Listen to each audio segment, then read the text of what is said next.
Hello class. So in previous topic already I explained about the elements as well as metal. Now I am going to explain about the physical properties of non-metal. So I'm going to explain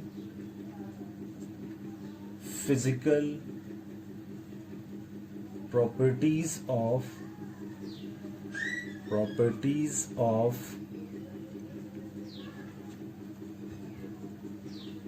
non-metal. So first of all, I'm going to explain about the non-metal.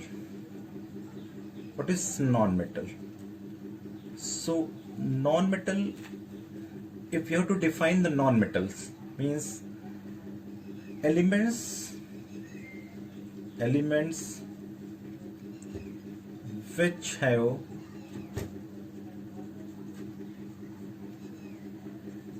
tendency to gain the electron. That means the element which have tendency to gain the electron. So elements have tendency to gain the electron or to accept the electron.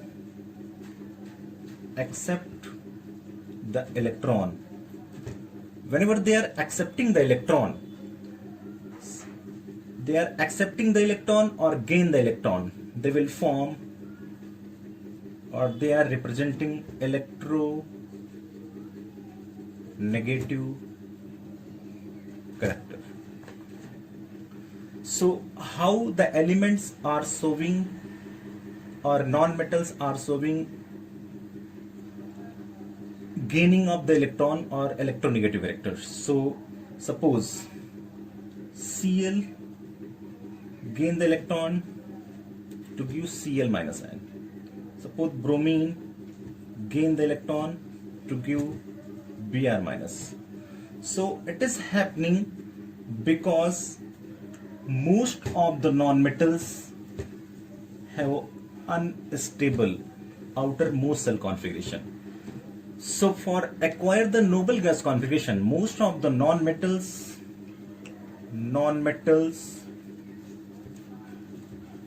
acquire noble gas or inert gas configuration.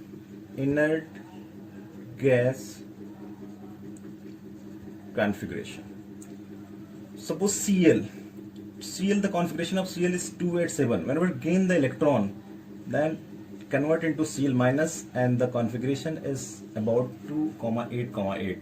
So Cl minus ion acquire noble gas or inert gas configuration for the stabilization. So most of the elements have tendency to gain the electron or to accept the electron, acquire noble gas configuration for stabilization. Suppose I'm talking about the oxygen.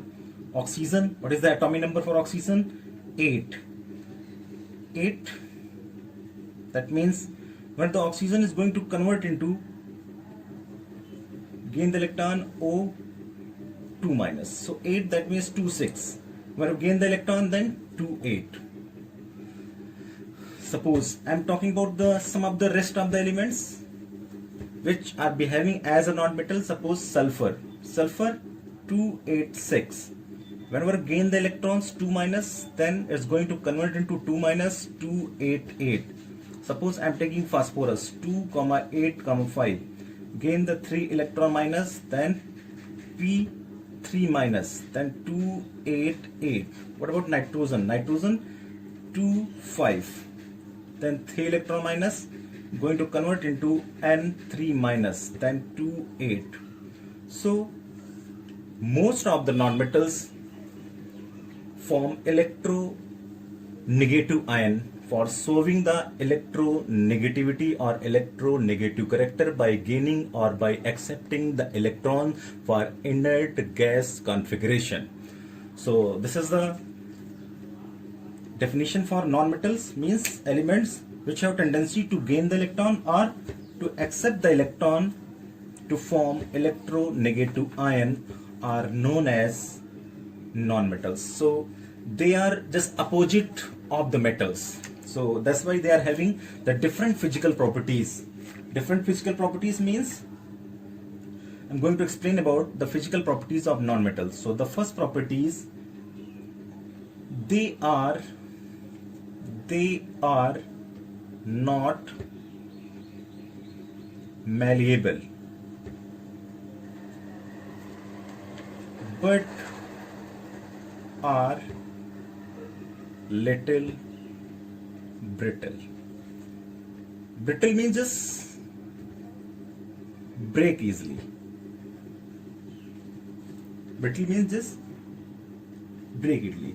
So this is according to the first point. That means non-metals cannot be hammered or beaten. So simply we understood they are not malleable but are little brittle. Little brittle means just break easily. So because they are brittle as well as break easily, that's why we cannot hammered or beaten. So we cannot convert the non-metal into seed form.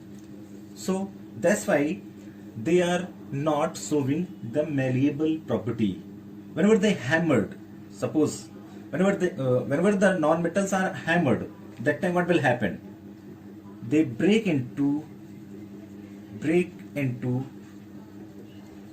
a small pieces. For example, I'm taking the example like sulfur, then phosphorus. Sulfur and phosphorus.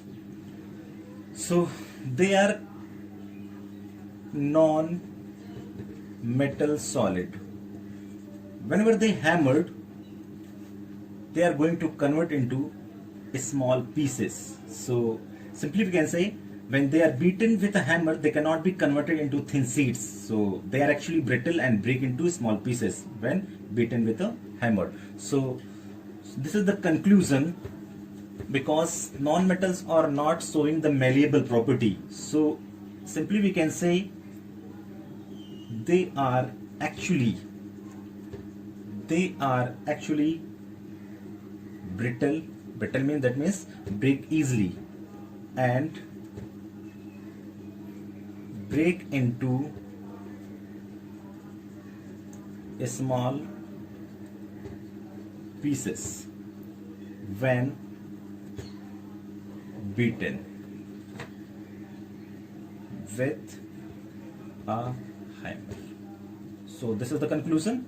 They are not malleable. Whenever they beaten, they are going to convert into small pieces. So they are not malleable but are little brittle or break easily. So this is the first point. After that, I'm going to explain about the second physical properties of non-metals. Second properties, they are not ductile. So ductile, that is means, what do you mean by ductile? Ductile means wire form. We cannot convert the non-metal into wire forms. So because why? Because they cannot be drawn or stressed. So non-metals cannot be drawn or stressed into wire because they convert into small pieces. Whenever we are going to stress the non-metal, when we stress or drawn the non-metals are going to convert into small pieces. That's why non-metals are neither malleable nor ductile, but are actually brittle. So this is the logic. According to this point, non-metals are neither be malleable nor ductile, but are actually brittle. So this is the second point. After that, I'm going to explain the third one. What about third one? The third points. Third points, they are non-conductors of heat and electricity. So just opposite to the non-metals. What the metals have property? So non-metals are different property compared to the metals. So they are non-conductor of heat and electricity. So that means because non-metals have tendency to accept the electron or gain the electron. So because of this tendency, non-metal does not donate the electron or give the electrons. So because they have tendency to gain the electron, so non-metals do not allow heat and electricity to pass through them. So because they are non-conductor of heat and electricity, that's why non-metal do not allow heat and electricity to pass through them. So they don't have tendency to donate the electron or to give the electron. That's why there is no mobility of electron, or there is no charge transfer or electron transfer takes place. That's why non-metal do not behave as a medium, and they do not allow heat and electricity to pass through them. So for example, we are taking the sulfur as well as phosphorus, then what will happen? Sulfur, phosphorus are non-metals which do not conduct heat electricity. So that's why non-metals are insulators. We can say insulation property. Non-metals have insulation property. So some of the exceptional like diamond, that is a good conductor. Diamond is a good conductor of heat, while bad conductor of electricity. So this is the exception of non-metals. Diamond is a good conductor of heat, while bad conductor of electricity. What about the other allotropic? Because there are 2 or 3 allotropic form of carbon. They behave as a non-metal. So in case of graphite is also a non-metal, that is the allotropic form of carbon. So what about graphite? It is a good conductor of electricity. It is a good conductor of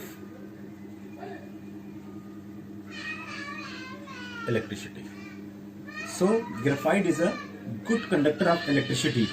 So this is the third property. They are non-conductor of heat and electricity. Now the fourth one, I'm going to explain the fourth one. They are not lustrous. Lustrous means just shiny, but actually have dull appearance. So they are not lustrous but actually have dull appearance. So what do you mean of this point? So in case of non-metals, do not have a luster or shiny surface. They do not have shiny surface. Already we are knowing shiny surface. But some of the cases, they actually have a dual appearance. Suppose I am taking the example sulfur and phosphorus. So What about all these two elements? So sulfur and phosphorus